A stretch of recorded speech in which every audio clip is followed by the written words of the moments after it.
apenas quiero ser humilde araña, que en torno tuyo su lazón tejiera, y que como explorando una montaña se enredas en tu misma cabellera.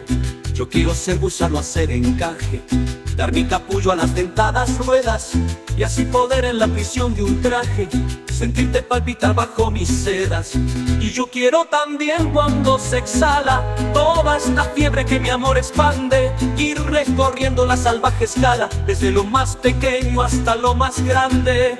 Yo quiero ser un árbol, darte sombra, con las ramas la flor hacerte abrigo, y con mis hojas secas una alfombra donde te echarás a soñar conmigo.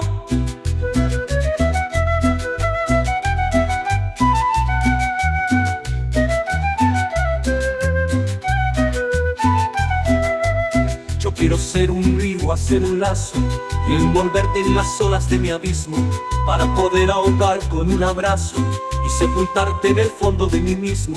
Yo soy bosque sin trocha, abre el sendero. Yo soy astro sin luz, prende la tea. Cóndor, boa, jaguar, yo apenas quiero ser lo que quieras tú que por ti sea.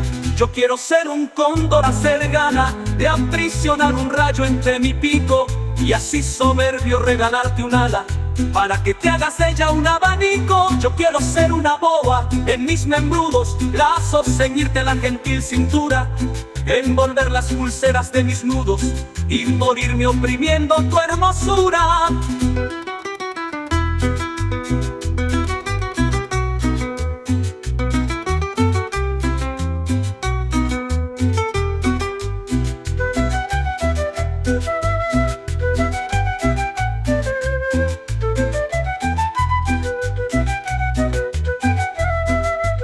Yo quiero ser caimán de los torrentes y de tus reinos vigilar la entrada, mover la cola y enseñar los dientes, como un dragón ante los pies de un hada. Yo quiero ser jaguar de tus montañas, arrastrarte a mi propia madriguera, para poder abrirte las entrañas y ver si tienes corazón siquiera.